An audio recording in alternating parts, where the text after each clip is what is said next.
Welcome to the Rad Conversations podcast. Welcome back to another episode of Rad Conversations. This week we have our first returning guest, everybody's favorite.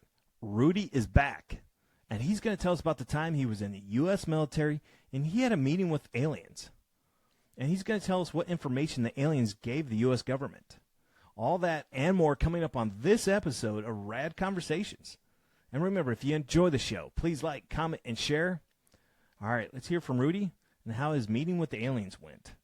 Welcome back to the show, Rudy. Well, I'm glad to be on your show. Just get information out there. Have you? You said you in the military you saw an alien. Do you mind talking about that, or is that off limits? Look, I signed a piece of paper that said I wouldn't talk about it for 20 years. Okay. Not about them in particular, but just I signed something. It's way past the 20 years.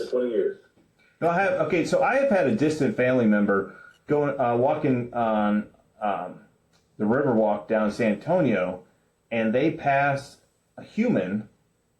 But in their deep down soul, they knew it wasn't a human that had just walked past them, and they took a double take, and they were like, "That whatever that is, that's not a human, even though it looks like a human." Have you ever had those kind of instances? Well, I'm going to tell you. It's past the 20 years. I'm going to tell you. Oh, I didn't know we were past the 20 years. Oh, okay, my bad. We were planning to go to war with Iran, and we were being briefed. We were being told that we had to do a lesser evil to prevent a greater evil. We had to destabilize different countries because they had ill intentions for the United States and other countries that are our allies. We were there to do those lesser evils, which made us evil. That made us evil, and that's hard. It was hard for me after my near-death experience to continue being in the military, because I thought, well, I don't want to be evil. But either way, these guys were talking about how we were going to do that. We were going to change how the world reports on our military's actions through the television, radio, through different religious outlets. In other words, we were going to sponsor religions that didn't put down the military. We weren't going to have another Vietnam. So everything that goes out on the radio, television, YouTube, whatever, it's censored. And the guys that were telling us this, they were huge. They were like 7 foot, 8 foot tall, and I don't know, 500 pounds, maybe more. Oh, wow. They were tall. And you're saying they did not look, they had a human-like body, but they looked more like frogs. Their faces were bulging, and they were the smartest people I had ever met up to that moment. They were brilliant. And they said that they were doctors, or had PhDs rather, and they were teaching the military how to change the perceptions of media and people, like in universities, in churches, and on the news, how to talk to the public. Oh, wow. And they were aliens. You know what I'm saying? No, they were not humans. Okay, whatever they were, they were Brilliant, bright, knew how to do war. It's like they had been sent to us to teach us how to do war, so that your Citizens don't. revolt, like in Vietnam. Oh wow. But they were not humans. And look, everything that I say, it can be. They can say that I have PTSD, because I do. They can say I have mental health issues, because I do, because of what I saw. And so they can say he's just schizophrenic, whatever. I'm not schizophrenic. I don't have ugly voices talking. I have Some of them that are talking nice to me. Some of them are talking. But mostly it's I'm not. But if I'm schizophrenic, it would be a very narrow small version of that. But they can say that everything that I'm telling you today is absolute bunk, because I am diagnosed with PTSD, and I've had some pretty terrible experiences in my life related to the military and my near-death experience and my massive injuries that I've had. So everything I say may not be what mainstream media would say is mentally okay. I might be a wackadoo. okay. I'm just telling you what I've experienced. Through the truthfulness. Everything I'm saying, I make mistakes with memory. I saw the being that was the shadow being. I saw him twice. Once he was sitting in a chair across the park, but the first time I saw him, he was walking across on the sidewalk. Okay, so those, even though I didn't remember it perfectly, when I go back, I can remember it now. I mean, that was 15 years ago, or a while back, anyway, over a decade ago.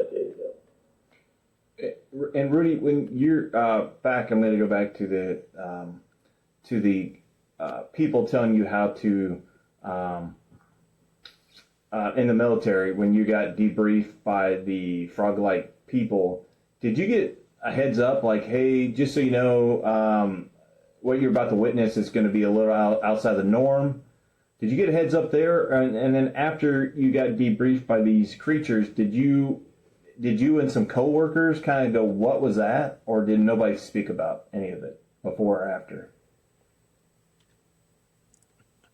We didn't get debriefed on them being aliens or anything like that.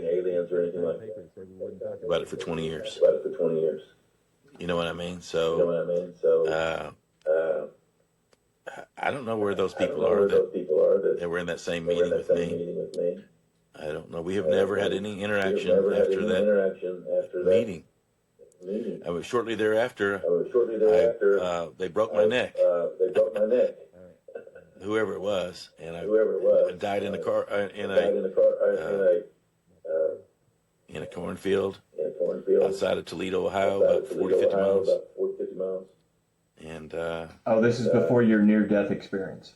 Yeah. And so at that time, I was all, nuke them till they glow, hate on them. But after they told us we were doing a lesser evil to prevent a greater evil, I started having,